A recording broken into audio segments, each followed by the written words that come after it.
எல்லாருக்கும் வணக்கம். ஒரு முக்கியமான விஷயம், தயவுசெய்து ஸ்கிப் பண்ணாம பாருங்க. என்ன சொல்ல வரேன்னு புரியும். எடுத்தோடனே ஸ்கிப் பண்ணிட்டீங்கன்னா என்ன சொல்ல வரேன்னு உங்களுக்கு புரியாம போயிடும். நிறைய பேர் ஏற்கனவே உங்ககிட்ட சொன்னதா முதிர்கண்ணி மிக மிக நெடுந்தொடர் அப்படின்னு நான் சொல்லியிருந்தேன். அது கொஞ்சம் முடிவில்லாத ஒரு நெடுந்தொடர் தான் அப்படின்னு சொல்லியிருந்தேன். அது எப்படின்னா 5 பாகமாக பிரித்து வச்சுருந்தேன். மொதல் பிரிவு நம்ம எல்லாருக்குமே தெரியும், தமிழ், மீனா, செம்பகவல்லி, மீனாக்குட்டி இவங்க கதை. அந்த சாப்டர் உங்களுக்கு முடிஞ்சிட்டுன்னு தெரியும். அதுக்கப்புறம் காலம் வந்து பொண்ணுத்தர, விக்கி இவங்கெல்லாம் வந்தாங்க. இவங்க ஜென்ரேஷன். அப்புறம் தேன்மொழி கல்யாணம் பண்ணது வச்சது 3வது பாகம். அப்படி 3 பாகமாக பிரித்து வச்சுருந்தேன்.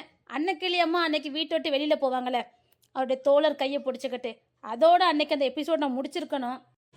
அடுத்த பாகத்தில் தான் அதோட ரிசல்ட்டு, அன்னக்கிளியம்மா என்ன ஆனாங்க, அன்னக்கிளியம்மா எப்படி ஒரு வாழ்க்கை வாழ போகிறாங்க, நல்ல சிவனுக்கு என்ன ஆகும் அப்படிங்கிறத அடுத்த சாப்டரில் காட்டுறதா இருந்துச்சு. சரி, நான் இது இப்படியே கண்டினியூ பண்ணிடலான்னு பார்த்தேன். ஆனால் புதுசாக வர்றவங்க நிறைய பேர் என்கிட்ட கேட்டகளே, எங்களுக்கு பழைய கதை ரொம்ப கடந்து போச்சு, எங்களால் அதை பார்க்கவே முடியல. ஆனால் நல்லா இருக்குது, முதிர்கண்ணியை திரும்ப திரும்ப பார்க்கணும் போல் இருக்குது. ஆனால் 1800 எபிசோடு போய் பார்க்க முடியாது, நீங்கள் அதை கொஞ்சம் புதுசாக கொண்டு வாங்கன்னு கேட்டாங்க. நான் ஒரே வார்த்தை தான், அது கதையை எப்பவுமே நான் மாற்ற மாட்டேன், நான் எழுதின பிரகாரம் தான் வரும் அப்படின்னு. நிறைய பேர், ஒருத்தங்க இல்லை நிறைய பேர் கேட்டது 1800 எபிசோட் திரும்ப போய் பார்க்க முடியாது சிஸ்டர் அப்படின்னு கேட்குறாங்க. அவங்க சொல்லுறது 100% கரெக்டு தான். எனக்கே சொல்ல கஷ்டமாக தான் இருக்குது. பாகம் 2ன்னு ஆரம்பிக்கட்டுமா, முதிர்கண்ணி பாகம் 2ன்னு ஆரம்பித்து இதே பொண்ணுத்தரா கதை அதுதான், கொஞ்சம் டிஃப்ரெண்ட்டாக இருக்கும். ஆரம்பிக்கவே இப்படி முதிர்கண்ணின்னு தான் நான் போடுவேன் தலைப்பு. பார்க்க விருப்பம் இருந்தால் சொல்லுங்கள், இல்லைன்னா ஓகே. கதையோட சுருக்கம் சொல்லியிருந்தேன். இதுலேயும் போலீஸ் ஆஃபீஸர் தான், ஸ்ட்ரிக்டான போலீஸ் ஆஃபீஸராக தான் வராரு. ஒரு வில்லேஜுக்கு டிரான்ஸ்ஃபர் ஆகி அந்த வில்லேஜ்லயே தங்கி வேலை பார்க்குற ஒரு போலீஸ் ஆஃபீஸரா அந்த வில்லேஜுக்கு வராரு. அந்த வில்லேஜ்ல தான் குடும்பத்தனம் பண்ணிக்கிட்டோம். அந்த ஊர்ல ஒரு ஏழ்மையான குடும்பத்தில் பிறந்த ஹீரோயின் இவர் அந்த ஊருக்கு ஒரு போலீஸ் ஆஃபீஸரா வராரு. அப்படியே ஹீரோவோட ஃபேமிலியும் அங்கே வந்து செட்டில் ஆக வராங்க. அந்த குடும்பத்தோட இந்த ஹீரோயின் ஒன்றா ஆகிறாங்களா, நம்ம பொண்ணுத்தரைக்கு பின்னாடி பேக்ரவுண்டு ஒன்று இருக்கும், அது என்னன்னு இந்த ஹீரோயின் தெரிஞ்சுக்கிடுவா. அது தெரிஞ்சதுக்கப்புறம் என்னென்ன நடக்கும், அழகான காதல், அழகான கிராமத்து வாழ்க்கை, அழகான ஒரு காதல் காவியம் எல்லாம் தெரிஞ்சதுக்கப்புறம் அந்த காதல் நகர்ந்து போகிற விதம், இப்படி ஏகப்பட்ட ட்விஸ்டோட கதைக்கெல்லாம் இருக்கும். இதில் வந்து முக்கியமான கதாபாத்திரத்துக்கு நிறைய பேர் வருவாங்க. ஹீரோ ஹீரோயின் வந்து பொண்ணுத்தர நம்ம தேன்மொழி தான். என்னடா எதுக்கு எடுத்தாலும் கிராமத்து வாழ்க்கையை சொல்றேன்னு நினைக்காதீங்க. ஒரு அழகான காதல் காவியமா இருக்கட்டும், காதல் வாழ்க்கையா இருக்கட்டும், யதார்த்தமான வாழ்க்கையா இருக்கட்டும், அது கிராமத்துல இருந்து ஆரம்பிக்குது. நகரம் அப்படின்னு சொல்லிட்டோம்னா படிப்பு, பரபரப்பான வேலை, குடும்ப வாழ்க்கையில அவ்வளவு அனுமதியும் இருக்காது. ஒரு நெருக்கடியான பாதை. ஏன்னா அவங்க அதை கடந்தாதான் அந்த வாழ்க்கை அங்க வாழ முடியும். நான் அங்க போய் ஒரு காதல் காவியத்தை கொண்டு வைக்க முடியாது.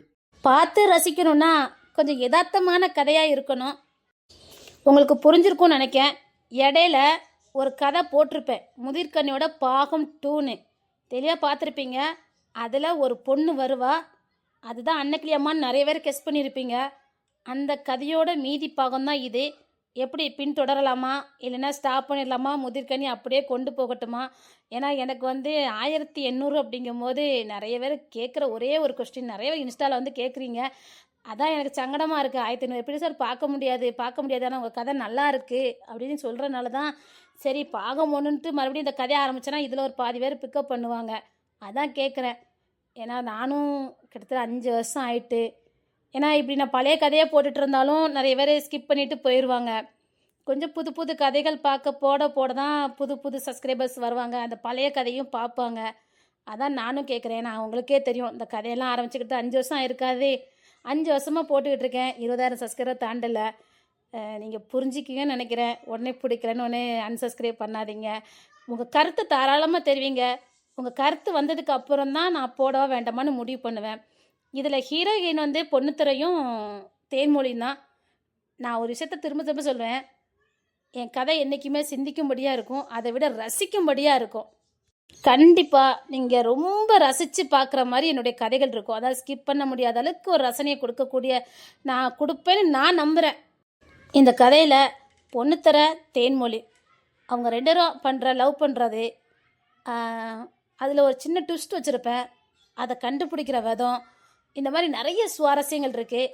இதுலேயும் அழகான ஒரு காதல் கதை தான், மறக்காமல் பார்ப்பீங்கன்னு நினைக்கிறேன். இந்த பொண்ணுத்தரைக்கு பின்னாடி ஒரு பேக்ரவுண்டு இருக்கும். அது தெரிஞ்சதுக்கு அப்புறம் தான் கதைக்கெல்லாம் சூடு பிடிக்கும். அது வரைக்கும் ஒரு அழகான காதல் போய்கிட்டு இருக்கும்.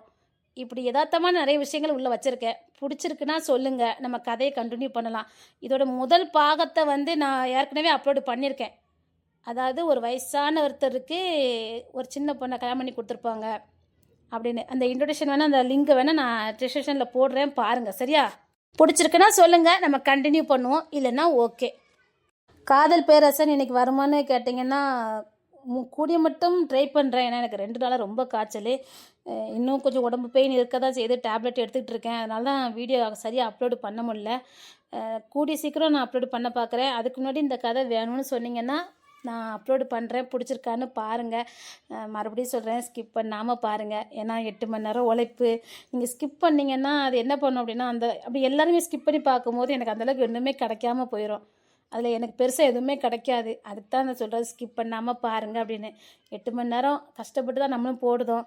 ஓரளவுக்கு ஸ்கிப் பண்ணாமல் பாருங்கள். சரியா?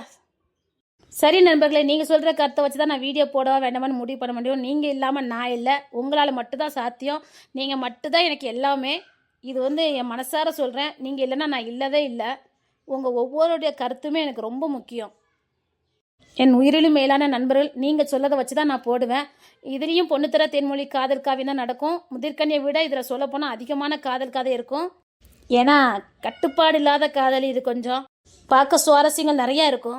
இதோட முதல் பகுதி வந்து ஏற்கனவே நான் வீடியோவை அப்லோடு பண்ணியிருக்கேன், பாருங்கள். ஒரு வயதானவருக்கு ஒரு சின்ன பொண்ணை கல்யாணம் பண்ணி கொடுப்பாங்க. அங்கே என்ன கதை ஆரம்பிக்கும், அந்த பொண்ணு காலேஜுக்கு போவா, எப்படி காலேஜுக்கு போனால், அதிலோட கதை தான் இதுவும். சரியான கிராமத்து கதை தான் கொஞ்சம் வரும். பாருங்கள் நண்பர்களே, அதை வேணால் டிஸ்கிரிப்ஷனில் போடுதேன் அந்த லிங்கை, பாருங்கள்.